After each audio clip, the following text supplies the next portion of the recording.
Evening బయట చల్లగా వర్షం పడుతుంటే ఏమైనా బజ్జీలు తినాలనిపిస్తుందా? రండి అయితే బజ్జీలు చేసుకుందాం. బయట చల్లగా వర్షం పడుతుంది. బజ్జీల కోసం అయితే పిండి కలిపి పెట్టుకున్నాను. పిండి శనగపిండి, కాస్త ఉప్పు, ఇంకా సోలా పొడి, కాస్త వామ్ అయితే కలిపి పెట్టుకున్నాను. ఇంకా దానికి బజ్జీల కోసం అయితే మిరపకాయలను అయితే ఇలాగ పెట్టేసుకున్నాను.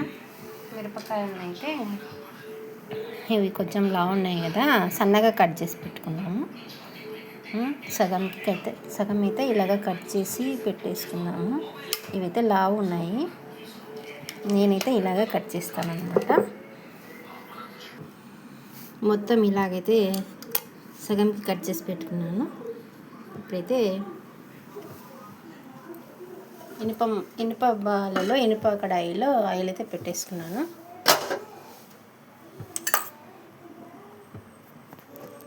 బజ్జీలు వేసుకుందాం.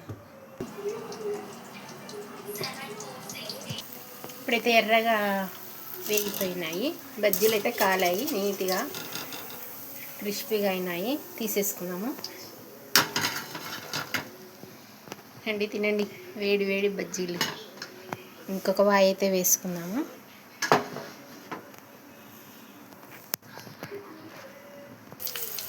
ఇంకొక వాయి అయితే వేసేసుకున్నాము.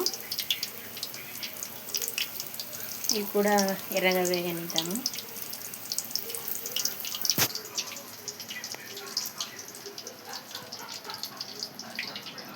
అయితే ఆనియన్స్ అన్నమాట. ఆనియన్స్ బజ్జీలు కూడా వేసేద్దాం. ఇవైతే రింగ్ ఆనియన్స్ బజ్జీలు అండి. రింగులు కట్ చేసుకున్న ఆనియన్స్ బజ్జీలు. రండి తిందురండి.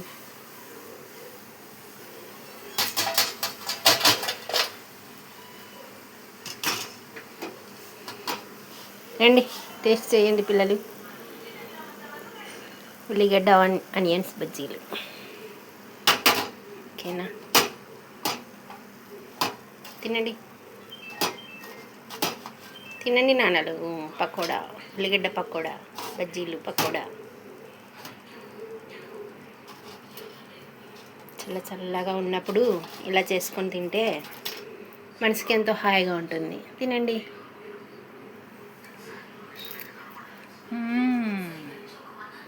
సూపర్.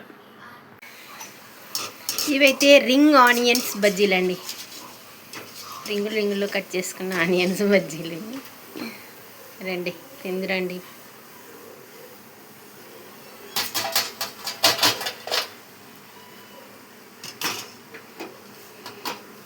రండి టేస్ట్ చేయండి పిల్లలు.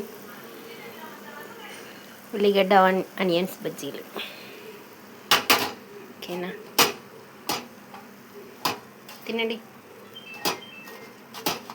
తినండి నాన్నలు. పకోడా, ఉల్లిగడ్డ పకోడా, బజ్జీలు పకోడా. చల్లగా ఉన్నప్పుడు ఇలా చేసుకొని తింటే మనసుకి ఎంతో హాయిగా ఉంటుంది. తినండి.